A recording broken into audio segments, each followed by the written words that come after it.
Hey guys, this is Lance at Ledbetter RC Air Force. Welcome back to the channel. I know it's been a while since we posted up anything. I've been looking a lot on Facebook on the Ethos page, and there's been a lot of questions on these remote NFC switches, and so I decided to do a little video on how I'm setting mine up. I mean, there may be another way of doing this, but I've set mine up and it seems to work just fine. So first thing you're going to want to do is you need to make sure this is not the older NFC switch. The newer ones say remote NFC panel, and this is the one that you're going to have. The older ones will not work for this. So first thing you're going to need to do is download the firmware, the newest firmware for this. And so you'll go down here, hit the download, and go to the download page. And FRSky's website is extremely slow, but then go right here where it says firmware, and then you will see this come up. But look for this right here, just to make sure you're on the right one. It says added the support of remote power. This is the download you're going to need. Now, I already have this downloaded on my computer, so I'm not going to download it, but what you'll do right is hit the download here, and then it will download it to your downloads page. So with that, we're through with this, and what we're going to do is go look to see if we have it on our download, which, okay, right there, we do have it. Okay, so I'm going to show you where to put this on the radio. I have my radio plugged in already, and we're going to click on where you come up where it has your audio, bitmaps, logs, models, scripts. Now, if you don't have a firmware file in here, I created one, and I'm going to open this up. And you'll see I already have firmware for my receivers and transmitters. So if you don't have a firmware file right here, just click new and create a file named firmware. Okay, once you get that done, then open up that file, and now I'm going to create another file in here. You don't have to create a file in here, but I like to keep all my stuff separate. You could just dump it right here and it would be fine, but I'm going to create a new one here. Let's see, folder, and I'm going to call it switch. Okay, now that I've got that, so now I'm going to go back to my downloads page. Now you don't want this whole thing. This is a zip file, so you don't need all of this. So just keep clicking until you open it up, and you will see these two right here. Okay, you have one that's a README file, and this is your actual firmware update right here. So just copy this right here. Then we're going to go back. We're going to go into firmware, the switch file. Get the wrong thing. Switch file, and then we will paste this right there. Okay, and now it's on your transmitter. So what I'll do now is it'll take me a few minutes, and we'll go through. I'm gonna get rid of this laptop, and then we don't need it anymore, and I'll get the transmitter and stuff set up, and we'll go through how to get this working on your transmitter. Thanks, guys. All right, guys, so now we're back. We've got the transmitter set up here. This is just a test plane I have set up. I had this hooked up already before, but I've deleted some stuff off of it, and we'll go through resetting it up again. First thing you're going to want to do is let's make sure our firmware is for this switch is on there. So go to gear, and then your file manager, and then scroll down to your firmware. Click on that, and then you should find your switch folder. Open that. Okay, and now you'll see that our firmware is there. Okay, so we can get out of this now. Now,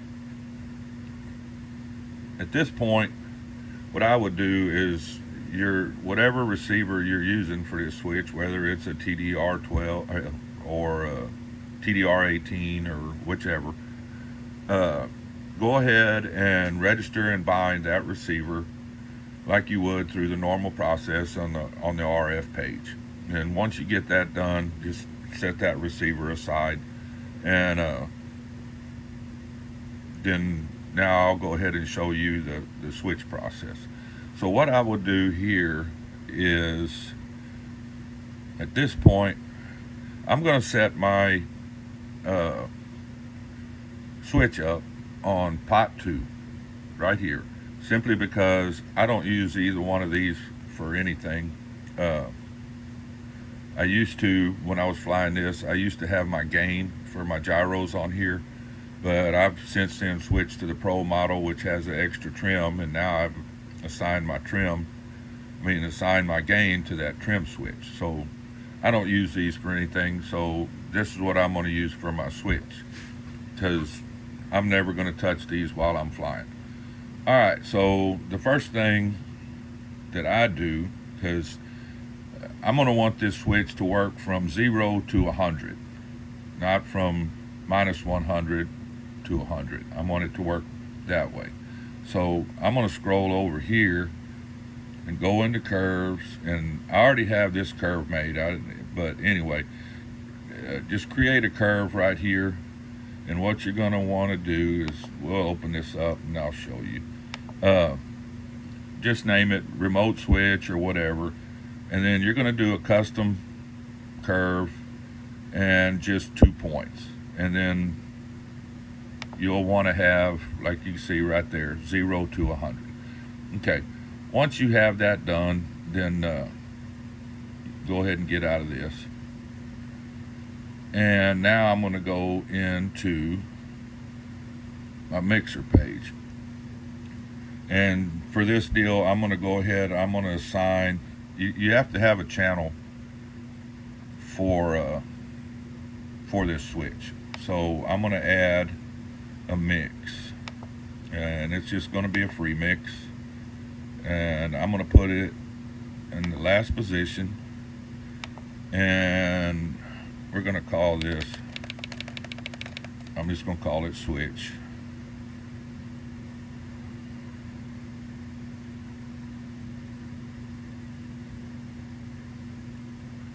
Okay, and oh crap. Alright, and then, okay, so we're going to do our source is going to be pot 2. Alright, and we will come down, so you can attach that curve. What you're going to do is come down here where it says add new action. Okay, and then where it says action, you'll see curve, hit curve, and now it's going to ask you which curve. So now you have one remote switch. Okay, then get out of that, and then now you'll see we're working from 0 to 100 right there. Okay, all right, so we've got that done. Now you got to go down here and assign it, and in the manual it says channel 12. We'll go ahead and do that. I have tried it on a different channel. I tried it on 16, because I do have some models set up that I will be putting this switch on that have up to 15 channels already, and I don't feel like redoing it. And so I tried it on 16 and it did work. Alright, so we're out of that. Now we'll be moving on to the firmware update for the switch and the bind process. And I got to hook up a few things, and then we'll be right back. Alright guys, we got things set up now. Now what we want to get to is we're going to update the firmware on this switch. This switch, here's the switch right here, and it comes with several two leads with it, and this one has a servo lead on it, and it plugs in, then it plugs in right here. Okay, so we're ready to do our firmware. I'm gonna move some stuff around here, and I'll try and show you the best I can. All right, so we're gonna take this end, bear with me here, and let's see if I can show you. Okay, right here, this is your S port. So the black side goes this way. All right, so bear with me, and I'm gonna get this plugged in, I think.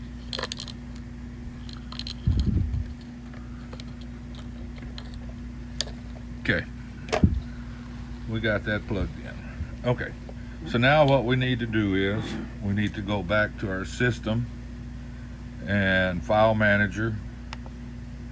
Then we will go to our firmware, and then to our switch where our firmware is. All right, so that's the only thing in there. So you want to click on that, and the very top one is going to say flash external device. So just click on that. Okay, now you're going to see this come up, and it's going to start doing its thing. It's going to probably take a couple of minutes for this to happen.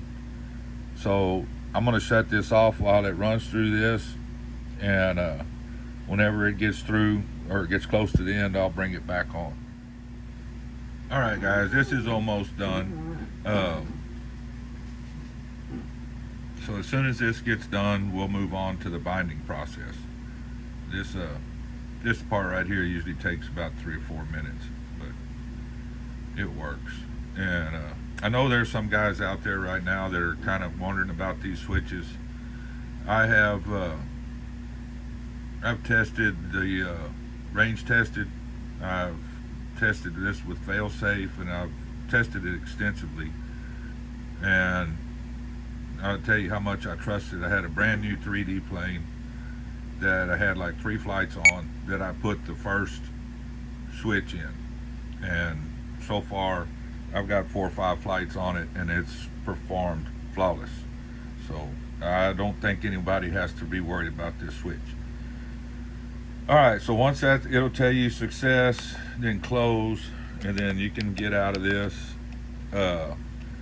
Now to do the bind process, it's just, you can leave it just plugged in there, and we're going to go to device config in which this is still in the system, and you'll notice at the very bottom right there it says remote NFC. All right, and whenever I switched it over to this flashed. But what you're going to want to do is you got to select the channel that you put it on, and I'm putting it on 12. Turn the wireless on. If you do not turn that wireless on, it will still bind, but it's not going to work. Okay, then right here you'll hit the bind button, bind OK. All right, now we get out of that, and we can unplug all of this. I'm not going to unplug it out of the transmitter because I'm not worried about that right now. I'm going to move this out of the way. Okay, so now this is the other wire that came with it. So the one, you have one's a little smaller, one's a little bigger. And the bigger one is going to plug in. You can see right here, these are kind of exposed, the plugs, and on this side they're not. So the exposed side is going to go up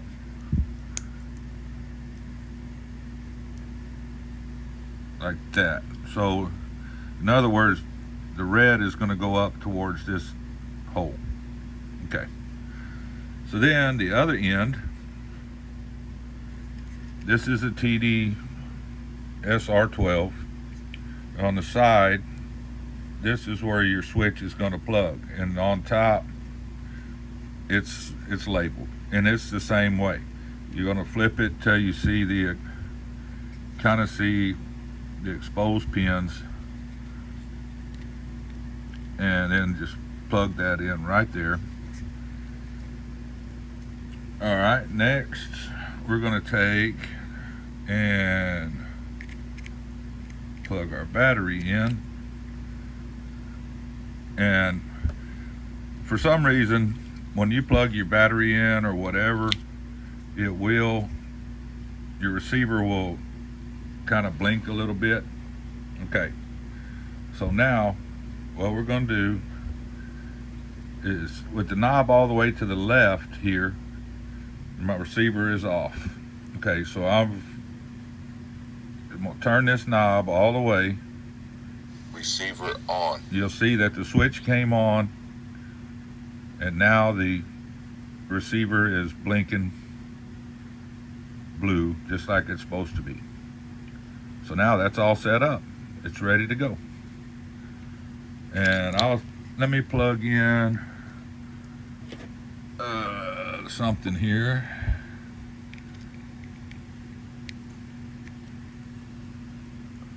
This is just an old servo, and you'll see that it's working. And then whenever I turn this back, receiver off. Nothing's working. Telemetry lost. Receiver on. We're back working. All right, guys. Telemetry recovered. Hope this is helpful. If you got any questions, you can put something in the comments down there, and I'll try and answer. But if you'll follow this through, it should everything should work just like it's supposed to. Good luck.